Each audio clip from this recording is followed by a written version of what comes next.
Broadcast is now starting. All attendees are in listen-only mode. Hello, everyone. We'll get started in just a few minutes. We're still waiting on a few people to go ahead and log in, but we'll probably get started at exactly 2:31. So give us just a few more minutes and we'll get going.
All right, everyone, welcome. We're going to go ahead and get started.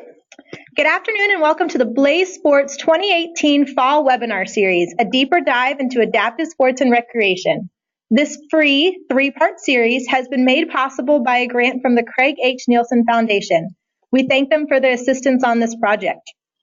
This series will focus on people with disabilities with three major physical disabilities: spinal cord injuries, cerebral palsy, and amputations, and take a closer look into adaptive sports and recreation for each.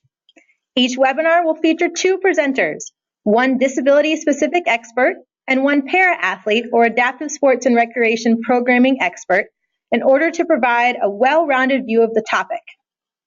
This webinar will be recorded.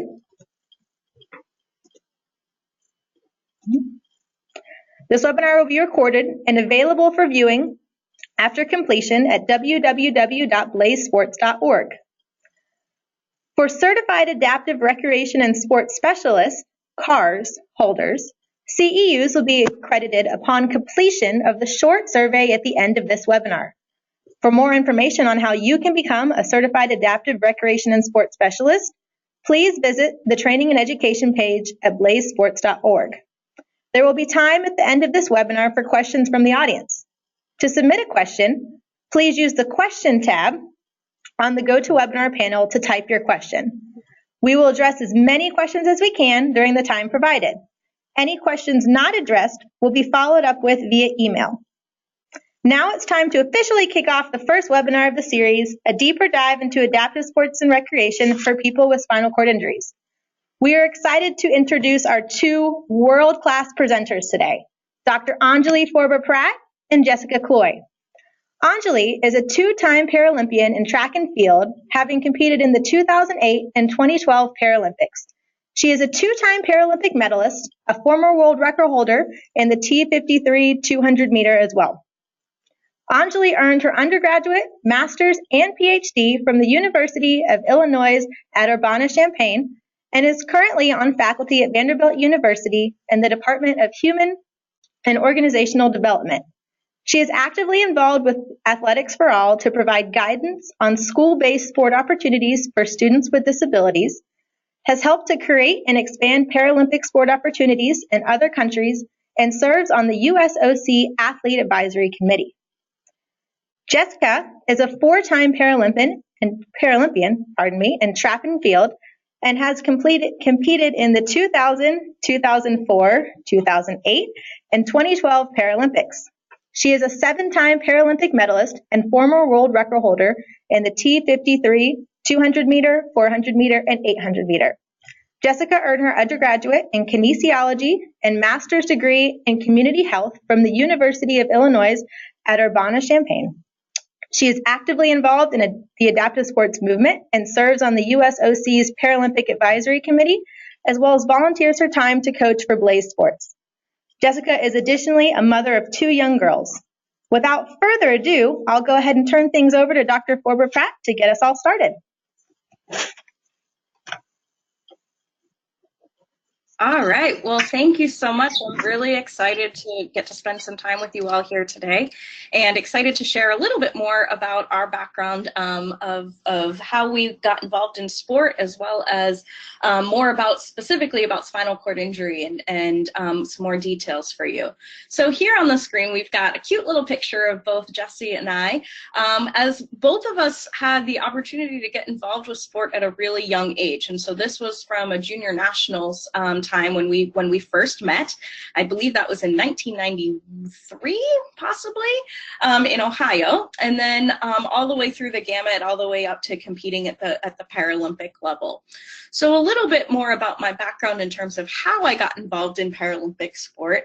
I acquired my disability when I was an infant, and so I was 4.5 months old when I acquired my disability, and grew up in Natick, Massachusetts, which is just outside of Boston, on the 8-mile marker of the Boston Marathon.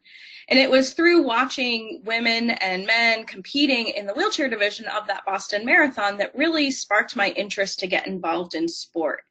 I was fortunate that there was a Saturday sports clinic for kids with disabilities that was about 45 minutes away from my parents' house, where every Saturday morning we had the opportunity to be exposed to a whole host of different sports, and to get to try them out both recreationally and competitively.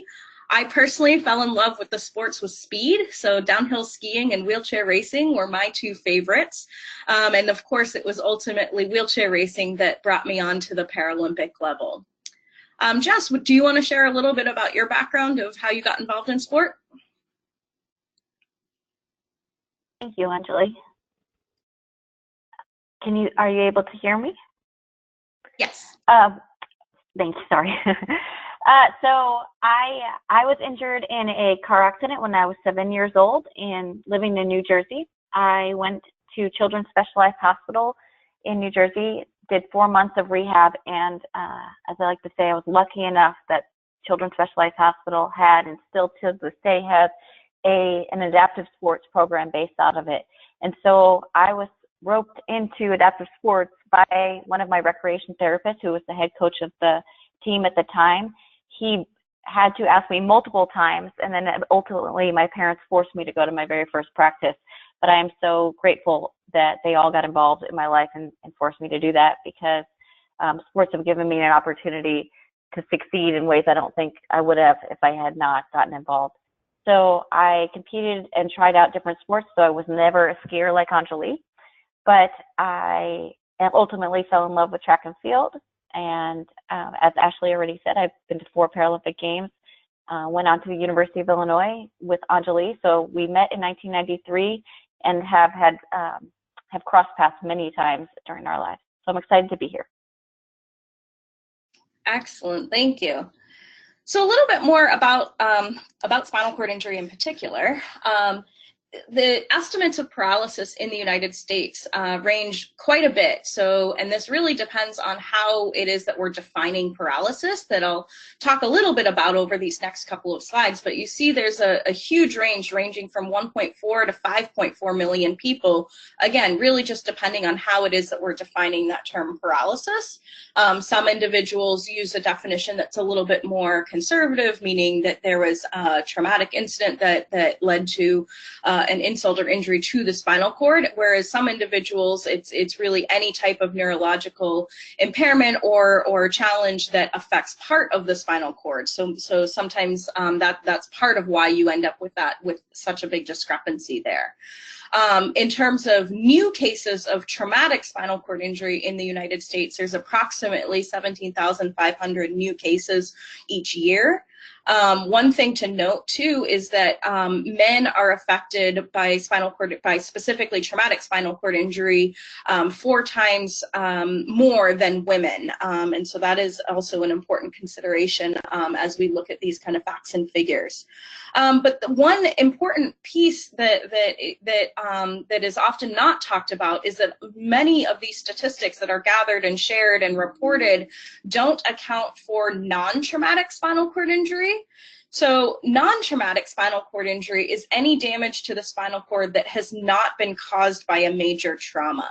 So when we think of traumatic spinal cord injury, that's more of what people think about off the top of their head in terms of spinal cord injury. So rather than being injured in a traumatic way, such as in Jesse's case, a car accident or a fall, it's been damaged in other ways, such as an infection, loss of blood supply, because of slow degeneration of the spinal cord. In my case, transverse myelitis, which was focal inflammation of the spinal cord, would be considered non-traumatic spinal cord injury.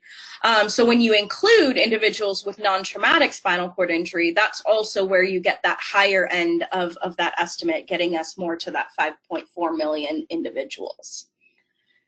More specifically, when you dive into what those causes of spinal cord injury this is again in the United States, this was some research done by folks at the Christopher and Dana Reeve Foundation, where they did a phone-based survey nationally in order to figure out of the individuals with traumatic spinal cord injury, what were the types of causes. So we see quite a lot in terms of motor vehicle accident, physical labor there displayed in the orange, unknown or no response. That's really in that there was not a known cause, and so it was just kind of something happened, but not really sure what that was. When an individual acquires a spinal cord injury, there's also 2 different categories which sometimes are talked about, and that is complete versus incomplete. So complete injuries result in full paralysis, and so that the best way to think about a complete injury is if you think about a spinal cord being severed at a particular level of those vertebrae that we see here on the screen, either at cervical, thoracic level, lumbar nerve, or sacral level, where complete means that everything from that point downward is affected because of that paralysis. That's the best way to kind of think about what we mean by a complete injury. Whereas incomplete injuries, it's like a portion of the spinal cord in that general vicinity of that level of injury is affected, but it's not a clean cut across the entire cord and everything below it. It's a little bit more spotty, if you will. So some individuals, for example, with an incomplete injury may have an injury, say at the thoracic level, middle of the chest level, but may still be able to stand and even ambulate a little bit because it's an incomplete injury. So not everything below that level of injury was affected. Also on this slide, just a couple things to point out is that we see kind of the areas of the body that are affected based on the level of that injury. So the higher up, then the more involved and the more parts of the body that are affected. So in the cervical area, you may have involvement that affects hands, arms, shoulders, neck, and head, as well as everything below that.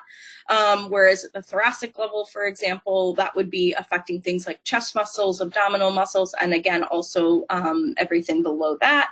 Whereas lumbar levels typically affect more of your hip, thigh, feet, and knees. So that just gives a quick overview of the breakdown of those different levels and what body parts are affected based on where that injury occurs. So with that foundational knowledge, now we're going to shift a little bit to talk about common concerns of spinal cord injury in relation to sport. So first off, there are some environmental concerns that affect the populations of individuals with spinal cord injury, which includes transportation. So simply getting to adaptive sport programs and experiences with adaptive sport, transportation can be an issue. Just physically getting from point A to point B. The costs to get involved. So unfortunately, a racing wheelchair costs a heck of a lot more than a pair of running shoes. And so there are, not in addition to access to that specialized equipment, there's also the higher cost involved with the equipment itself. And then access to specialized equipment. So not every, local program may have access to the specialized equipment that is going to work best for an individual with a spinal cord injury. So for example, we're seeing quite a lot of like community bike programs that are popping up, but very few of them have tricycles or hand cycles as part of that community program. So that access to the specialized equipment can become an issue. In terms of individual concerns related to spinal cord injury and sport, we're going to talk just briefly about some of these areas. So autonomic dysreflexia is primarily an issue for quadriplegics, but it can also be an issue for some individuals with certain types of paralysis where more of the whole central nervous system is affected. So for example, individuals with transverse myelitis may have AD type symptoms that we'll talk a little bit about here in a moment. Regulating body temperature, being concerned about pressure sores or skin breakdowns. This is something that's unfortunately, very common issue for individuals with spinal cord injury because of poor circulation and not having the sensation in other parts of your body that are affected by the paralysis to even know that there's a pressure issue or even a cut that turns into a skin breakdown.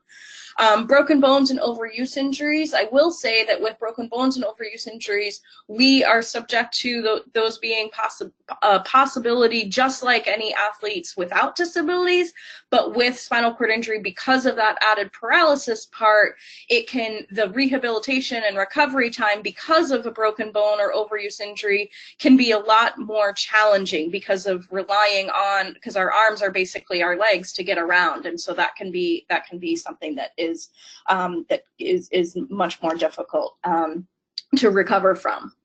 So more specifically about autonomic dysreflexia, the one way to think about this is that your body is trying to tell you that something is wrong, but it doesn't quite know how to do this, and so the body kind of goes haywire, so to speak. And this leads to physiological changes such as extremely high blood pressure, and it's your body really trying to say, hey, something's not right, but I don't know how to tell you where this issue is. This can in fact be deadly if it's not treated. Specifically, individuals with an injury level above T6 are at the highest risk of AD. So symptoms of what this might look like include headache, sweating, feeling nauseous, having goosebumps that came on as if out of nowhere, stuffy nose. Anything that would cause pain below the level of an injury can also cause AD. So those are just things to be aware of, specifically if you're working with individuals with spinal cord injury, and if it's individuals who are newly injured who may not have figured out what their symptoms may be. So what can you do if a person with spinal cord injury is having these symptoms?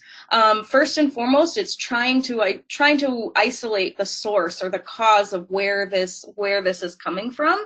So having the person sit up if they are in a reclined position, like say on one of the recumbent bicycles or hand cycles or something like that.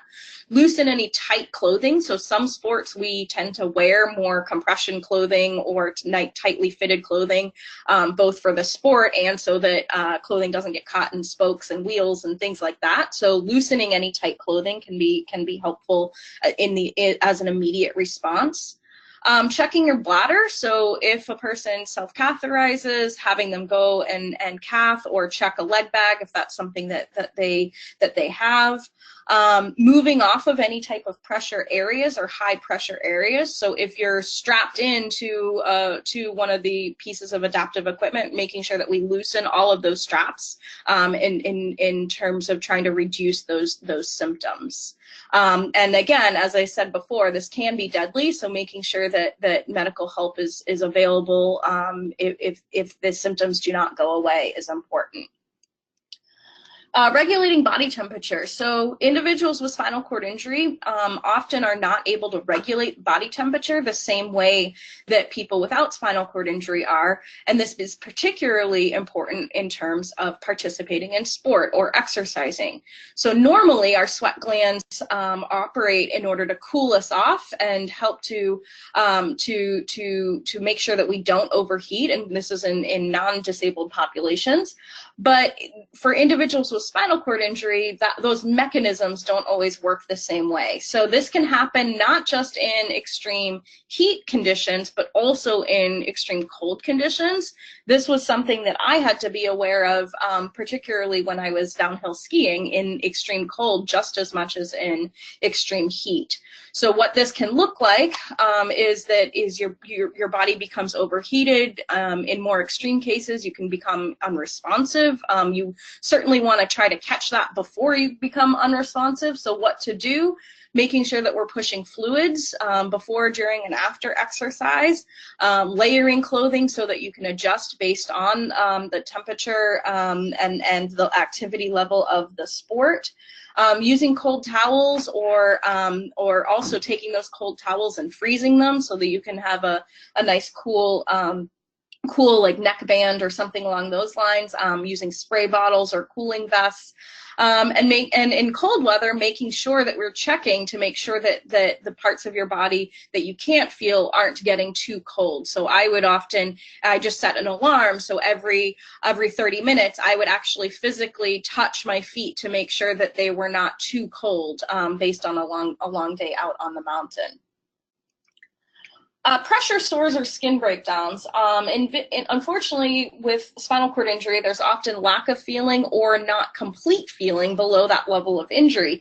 So if there is a skin breakdown or a pressure sore issue, an individual may not even realize it. And so not being able to feel if there's a new cut on skin, sometimes, unfortunately, it's the sight of blood that indicates that, oh, gee, I must have cut my leg or my foot. And also making sure that there's not bad pressure points in the adaptive equipment that a person is sitting in, because most individuals will have custom seating and a cushion and so forth in their regular wheelchair, but when you're sitting in other equipment, there may be different places that are hitting parts of your body in a way that you're not used to, so that can increase the risk of a skin breakdown. So what a skin breakdown at an early stage may look like could be an open wound, like a cut, like I was describing, but it could also just be an area that's a little bit redder or even a little bit warmer to the touch, just because of being pressed up against something for a long period of time. So what to do? Pay attention to those surfaces. If the adaptive equipment that you're using for the sport allows it, using your own cushion, especially on harder surfaces, can also help to prevent pressure sores. Making sure that that you're performing weight shifts every so often, the same way that you would in a regular wheelchair. Making sure that we're instructing the participants that we're working with who have spinal cord injury that we need to do it even more so, especially in unfamiliar equipment. And then making sure that after the activity that we're actually doing those skin checks, because you may not know that there's an issue at hand. Jessie, did you have anything to add to any of those pieces that we just covered? I do not. I think you've done a great job. All right. So as we just talked about a lot of kind of potential issues, I tend to like to leave things on a higher note here, which is the benefits of sport, and specifically for individuals within a spinal cord population. Individuals who are involved in adaptive sport and recreation are more likely to have a positive mood.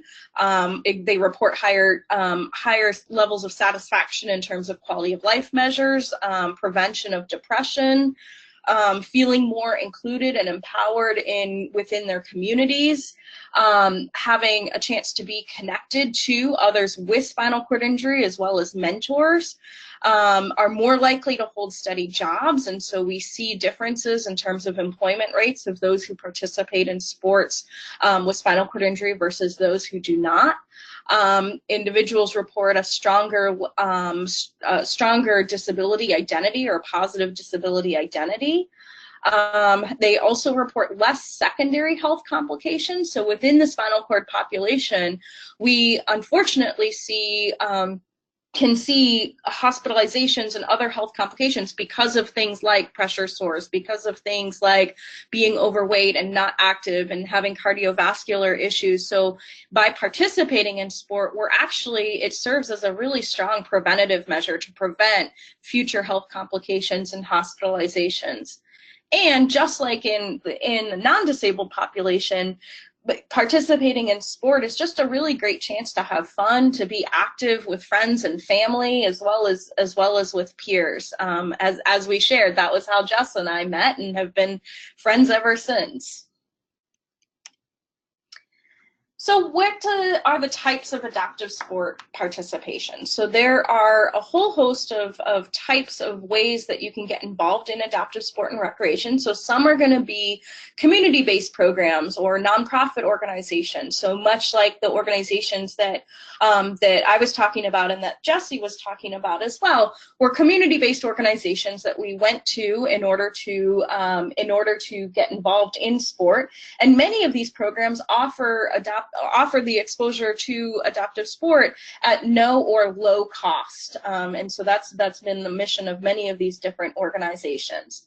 State parks and recreation associations. Every state in the United States has a state park and rec association. Some have specific focuses on adaptive outdoor recreation, such as like fishing or hunting or trails, or even kayaking as well.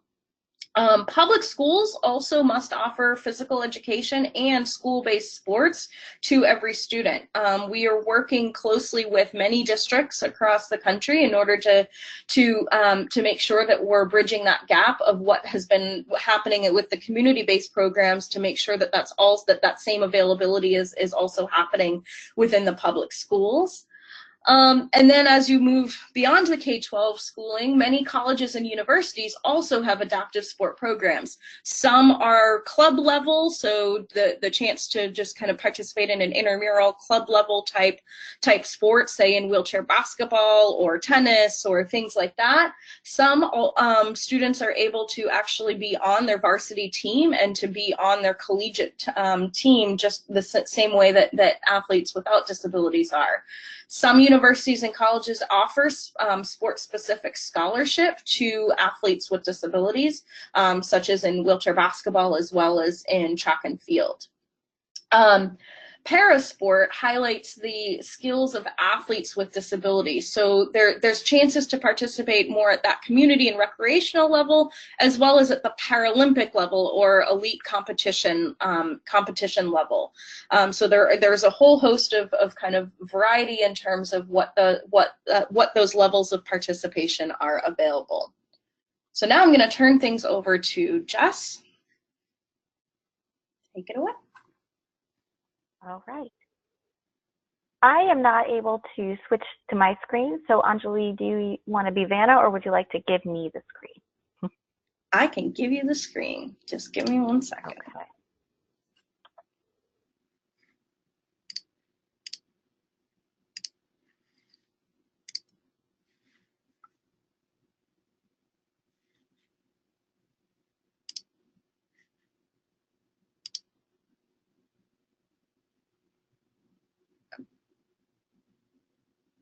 There we go. Okay, great. So hello, everyone. What I am going to talk about is now community programming and coaching. And I think Anjali has touched on some really key points that overlap with what I'm going to discuss. So some of these slides I may go through a little bit quicker than others. But so as Anjali talked about already, there are barriers to exercise for people with disabilities, similar to barriers to exercise for people without disabilities. But a lot of times those barriers can seem larger for the population of people with disabilities. And so as you can see on this slide, things like exercise program costs, transportation to fitness centers, how to exercise, where to exercise, lack of energy, lack of motivation, those are the barriers that were key in this study. Excuse me.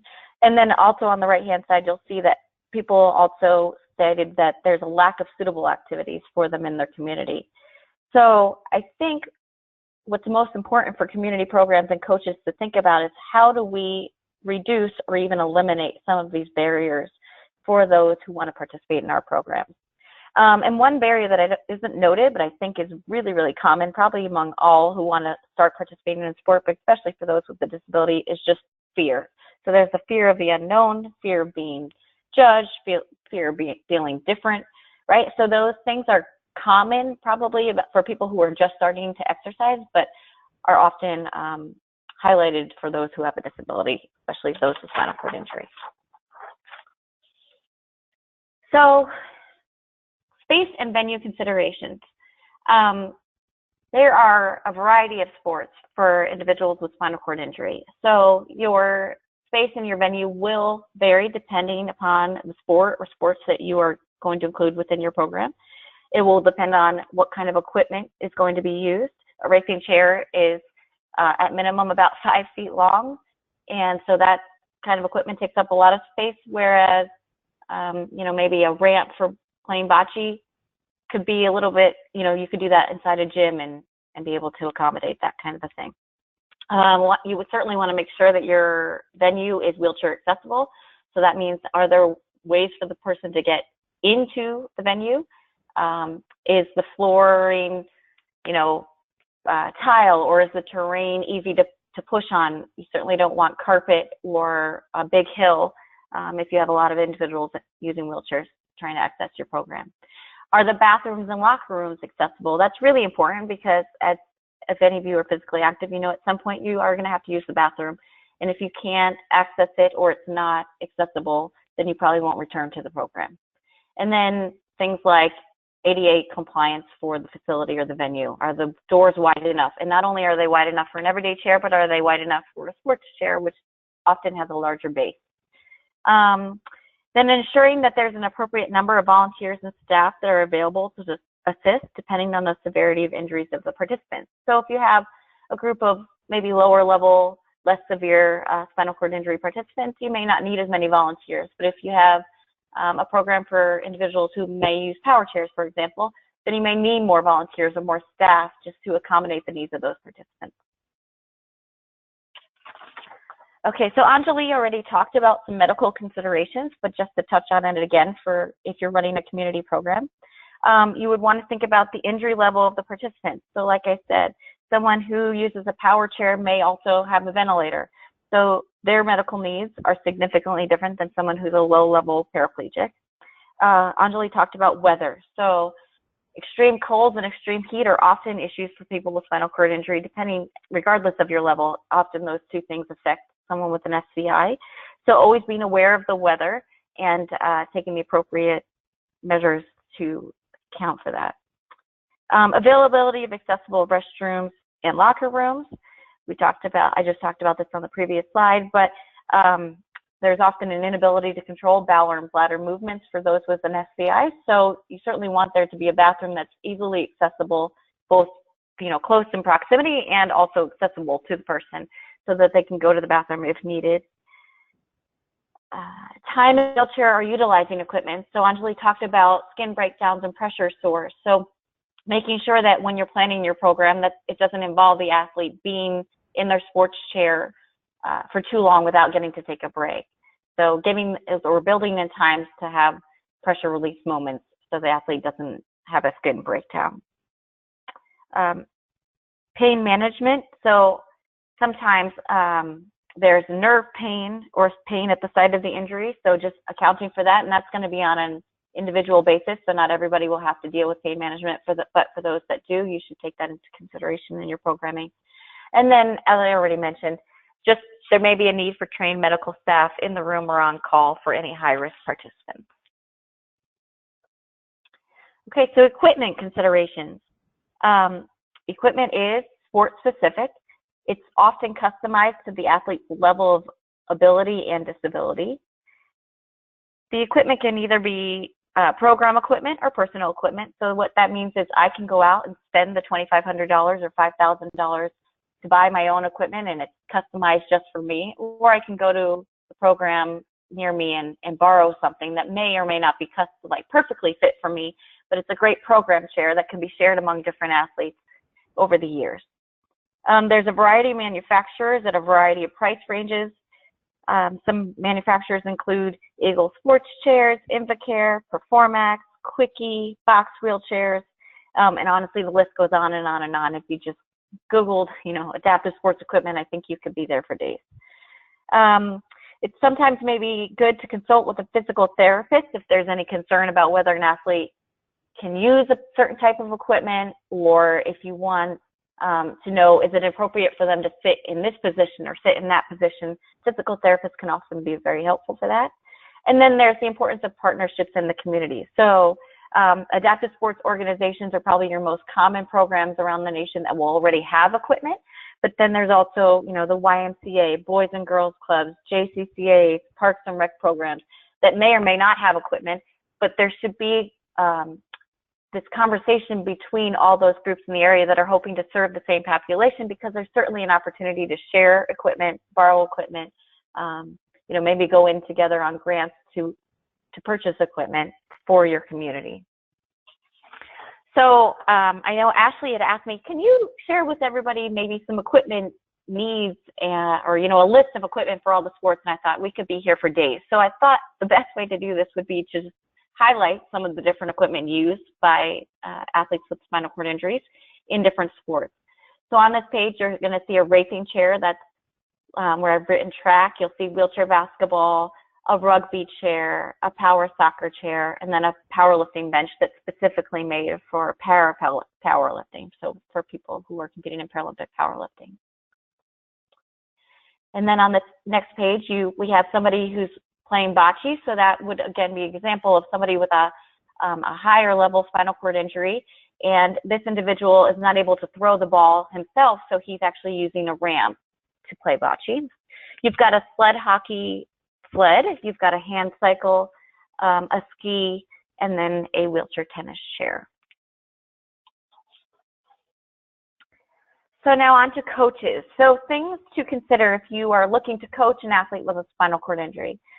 First, the athlete's level of function and abilities, and make sure you avoid thinking all athletes with a spinal cord injury are the same. If you are unsure of what your athlete can or cannot do, then ask. You should never assume, and you should build a relationship with your athlete or athletes where you feel comfortable asking them, hey, is this something you can do? If it's not, let's talk about a way to make it work for you. And then this is just a personal pet peeve of mine, which is don't offer physical assistance without asking the athlete first. You certainly wouldn't want me to come up to you and start moving your legs for you, so don't come up to an athlete and push their chair without asking, or start lifting them out of their chair without asking. Utilize testing to identify strengths and weaknesses in speed, power, strength, and flexibility. This will enable you to personalize the program for the specific individual, sort of like you would do for any participant in your program, but just realize that you are able to personalize programs. Even though the individual has a disability, they certainly are going to have strengths and weaknesses. Have goals and expectations. I think this is a big thing in the community where you look at somebody with a disability and you may think that they don't have the ability to achieve the same things as someone without a disability, and that's completely, totally not true. So having a conversation with your participants about what their goals and expectations are, and then setting those goals and holding them to those goals and expectations. And then finally, adapt the method to the athlete, not the athlete to the method. So for example, I started doing CrossFit, and it was a really interesting experience for me because I had to work with my coach on doing things like a clean and press or a snatch, exercises that are, or lifts that I had never done, and he had never had to work with somebody in a chair before. So we said, okay, how are we going to do this, and how are we going to make it work for you where you're not going to get hurt, but you're going to get out of it what you should get out of it? And so we took the method and adapted it to me rather than trying to make me do what the able-bodied athletes were doing in the program.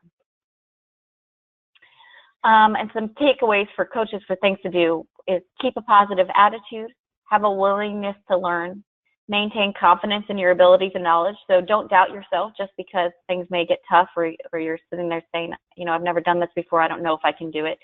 Have faith in what you know and what you've learned. Don't be afraid to ask questions or admit when you're unsure of things. And then finally, learn to be comfortable with the uncomfortable, which I think that's probably the biggest barrier for both the athletes and the coaches at times. Is you have to say, it's okay if I don't feel comfortable in this current situation at this moment in time. It'll pass, and eventually, you know, the coach and athlete relationship will become better. For athletes, when you're considering selecting the sports program or want to get involved in sports, I think you have some questions you can ask yourself. Do I want to compete in recreational sports, or do I want to compete in competitive sports? And if I want to compete in competitive, how competitive? Do I want to be an individual sport athlete, or do I want to be on a team sport? Do I want to participate in an adaptive sports program with individuals with a disability, or in a general sports program that includes individuals with and without a disability? Or maybe I'm looking for both. Maybe there's an opportunity for me to compete on both sides of the fence. And then what are my goals in regards to participating in sports and recreation? So I think that these are things that athletes should ask themselves, and then if you're running a program or you're a coach, these are things you should probably ask your athlete as well. Okay, I think we're handing it back off to Ashley with that. Yes, ma'am. Give me 1 second to catch up. I was just pulling it up. Perfect.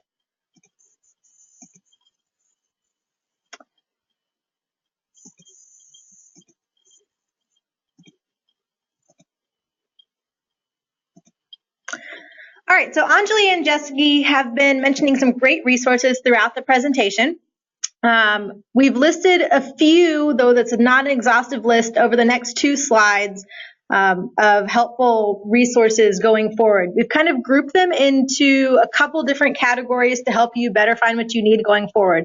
The first category is National Adaptive Sports Organizations. So this would include utilizing the national governing bodies, or NGBs, of an individual sport.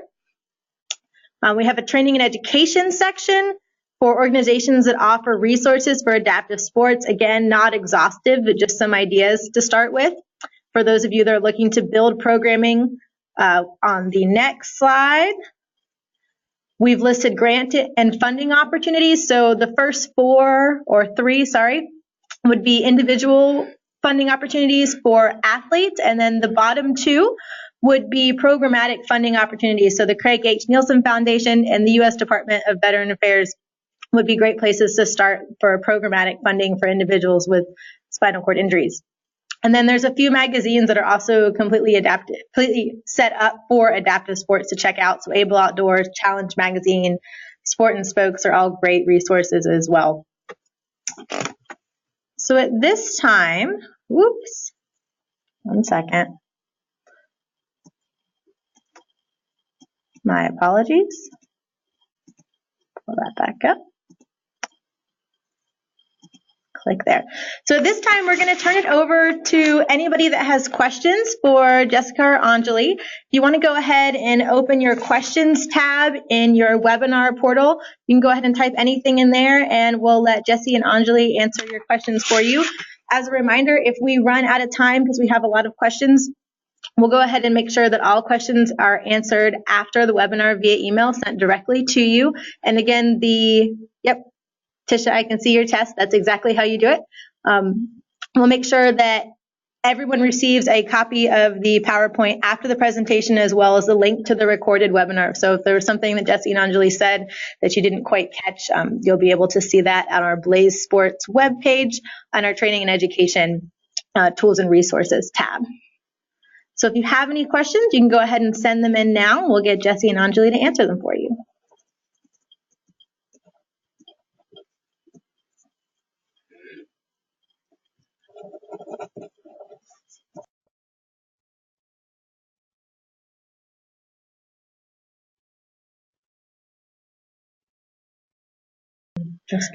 So a quick question for Jesse and Anjali. If I'm a community program and I'm just getting started in adaptive sports, what would your first line of thinking be? Should I look at equipment first? Should I do an evaluation of the individuals in my area? Is there a certain sport that you would recommend over others? Where would you suggest that I start if I'm looking to start up a community program?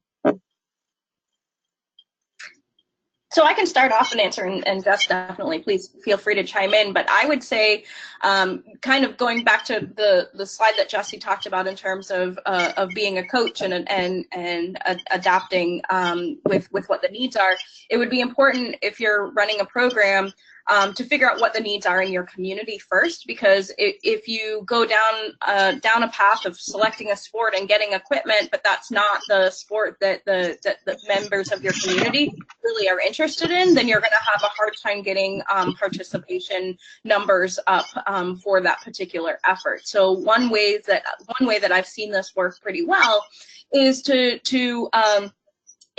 either do an informal poll of what the needs would be. That could be a survey, that could be a phone call, that could be an open kind of one-day clinic where you kind of have a chance to say, hey, we're thinking of expanding into adaptive sports. What types of things would you be most interested in? So that would be what I would recommend. Jess, do you have anything to add? No, I think that's completely true. That I think it's not easy, but identifying what sport or sports your community is interested in, I think would be the best way to start, because certainly adaptive sports equipment is not cheap, and so you wouldn't want to invest in something that you're not going to use. I do think that there tends to be greater success at the start with team sports versus individual sports. I think it's that sense of community. So it seems like wheelchair basketball programs or sled hockey teams, those kinds of programs seem to take off a little bit quicker, just because I think it brings the community together, and the participants like being on a team. But I think first, just gauge the interest of your potential participants. So another thing that could help with that would be a sports festival where you can kind of preview multiple sports at the same time. As a kind of a one-off event. So you get everyone there, you try different sports, and you see where the common interests may be going forward to kind of gauge the interest of the community. We've had great success at BlazeSports with doing multiple sports festivals. All right, looks like I have a few questions coming in. The first one is from Tisha. So Tisha said, from an athlete with a spinal cord injury, so this is to Anjali and Jesse, do you feel that you enjoyed playing with others able-bodied, or prefer to stick with individuals with spinal cord injuries? Our program is integrated, but we seem to be struggling in getting individuals to participate, and she's not sure if that's because we allow everyone, whether it's disability specific or not.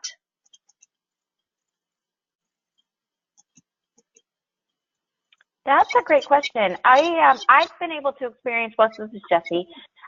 When I was growing up, as I mentioned, I got introduced or reintroduced to sports after I got hurt, and so my first introduction post-injury was on an adaptive sports team. But then, as growing up in the high school system, I was on my able-bodied high school team, so I was integrated in that.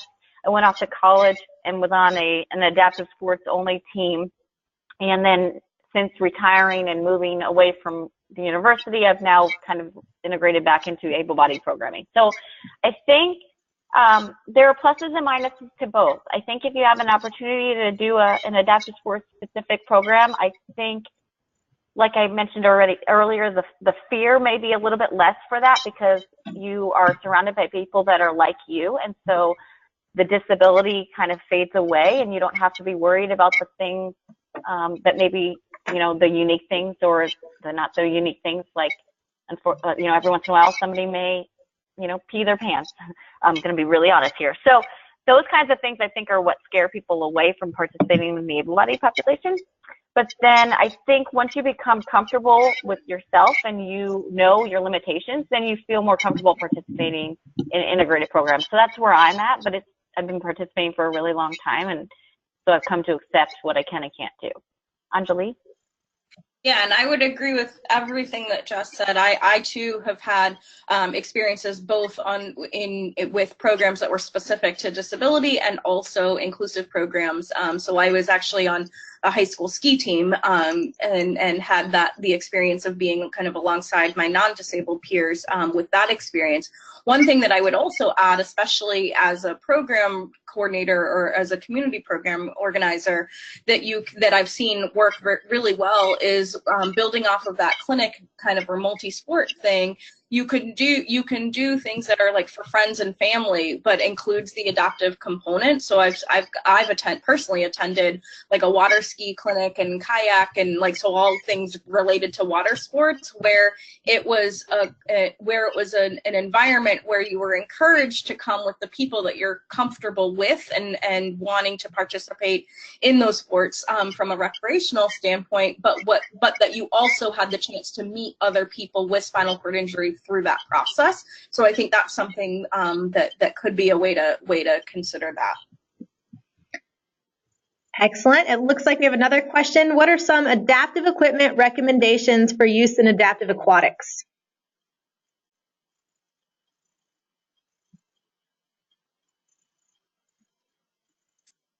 So with adaptive aquatics, I think that there's some of it is going to depend on the types of disabilities that you're working on. So and also the type of programming that you're wanting to do specific with the aquatics program. So like whether it's like exercising in the pool or whether it's kind of like group fitness classes and like aquatic type classes for people with spinal cord injury.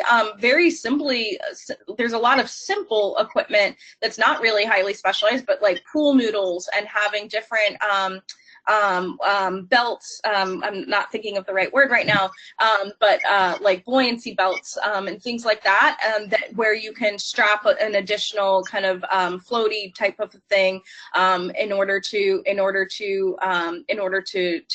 participate in the different activities. I also think that in terms of on the higher end of the spectrum, making sure that there's a pool lift in order to ease the entry in and out of the water if it is specific to a pool. Jess, anything else to add there? No, I think you touched on that. I think you answered that well. I was going to suggest whatever those belt thingies are called. And I think in terms of just pure swimming, which I'm not sure if that's what the question was really getting at, but most people tend to float, so I've noticed that doesn't change even despite a spinal cord injury. So I think that there may be a fear of water and a fear that you'll get in and drown. But I noticed that, primarily, just like in the able-bodied world, primarily people float. So the spinal cord injury shouldn't get in the way of being able to get into the pool and have fun and participate in exercise. So I think the big thing coming from adaptive aquatics world, because that's my world, is kickboards and hand paddles are always a great accessory because you're really focusing on upper body support. Belts are great as well. So those are some extra accessories. Then I had two more questions for you guys, and then I think we will stop with our questions and go ahead and start to wrap up. So question is, in y'all's experience, how do you encourage parent buy-in? So we're talking about youth programs now. How do you encourage parent buy-in? You've got the child, but the parents have to get them there. That's a great question. And I think that the biggest thing, it's sort of like for me when I got hurt and I didn't want to go to my very first practice, and then I went and I saw the kids and I was hooked. I think it's a similar thing for the parents. It's creating that sense of community for the parents. And I think, honestly, once they come together, they want to bring their kids back because, number one, they see how much joy it's bringing to their child, but then it also gives them an opportunity to connect with other parents of kids with a disability. And that is huge and life-altering. I know for my parents, you know, they were always optimistic, but for them to meet other parents of kids who had a disability, it really reminded them or confirmed for them that there was a future for their daughter. And so I think that that's all it is, and it sounds easy and it's not, but it's getting them to that first couple sessions for them to connect with the other parents. Anjali? I would definitely agree, and I think that getting them in that door that initial time is probably the hardest part. I also think ways to sort of help to do that. Going back to the resource slide, like those magazines that we recommended, also taking advantage of videos on YouTube and things where parents can hear directly from athletes like Jess or myself or many other athletes.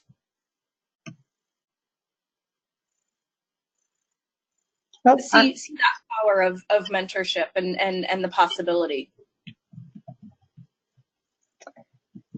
Excellent. Thank you, ladies. Looks like we have one last one coming in right now. In your opinions, is it better to start a program inclusive if you only have a few athletes with disabilities and grow it so it can become separate, or just dive right in with a small group of specifically disability sport individuals? I think that's a great question, and I think the terrible answer is it depends. I think that either way can honestly be very successful. And like we had said before, there's some definite benefits to that already integrated opportunities, but there can also be benefits to having separate programs. But I guess I would say, if I was a program director and go ahead and start with an integrated model, and then you may, as you get to know those people that are coming, then maybe asking them and taking their lead of like, well, would they want something that was like a wheelchair basketball team or a sled hockey team that was spinal cord specific or disability specific. So I don't think either way you can necessarily go wrong. I think that it really depends on the types of people in your community and what it is that they're looking for, because it may be different if you have a bunch of older individuals, for example, with spinal cord injury, who are wanting for opportunities to participate more recreationally, maybe with their friends and family, versus individuals that may be younger and really wanting a chance to be on their own team or with their own sport. Jess?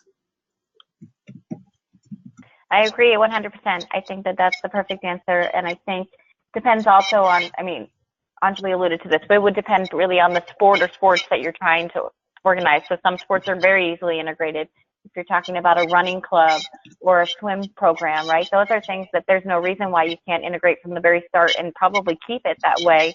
Sure, you can have coaches that are specific to certain athletes, but there's no reason the program can't be always integrated. And then there's things like wheelchair basketball, where if you started a wheelchair basketball program and you only have 4 people now, you could look to the able-bodied community and ask if they want to join in and play just for fun, but when it comes to actual games, you may not have a full squad to put forward, so that's a little bit more challenging. But I think it's going to be specific yet to your community and what their desires are and what they're looking for. Is it a social thing? Is it a competitive thing? And whatever, you know, financially, what can you afford? Excellent. Thank you both so much. So we're going to move on to our next slide. So this slide is resources on if you have any extra questions for Jessica or Anjali, it's how to reach them. And again, you'll have a copy of this presentation as well as my contact information. And then go ahead and skip to our last slide, which is references. Again, you'll have full access to all of these references if you'd like to use any of them or pull them. On behalf of the BlazeSports Institute for Adaptive Sports and Recreation, I would like to thank you for your participation in our first 2018 webinar. All of our resources will be included on the full presentation on our website for reference. Thank you to Anjali and Jessica for their time and efforts on this project, as well as the Craig H. Neilsen Foundation for their ongoing support. A quick survey will be linked to the end of this webinar. We look forward to the feedback on the presentation, as well as any future topics you'd like to see covered. We hope you will all join us for part 2 of our series, for people with cerebral palsy on October 24th from 4 o'clock to 5 o'clock p.m. Eastern Standard Time. Don't worry, I'll send you out an email reminding you and how to register for that so you don't have to jot that down real quickly. I'll follow up with you. Thank you all for your support and participation, and have a fantastic day.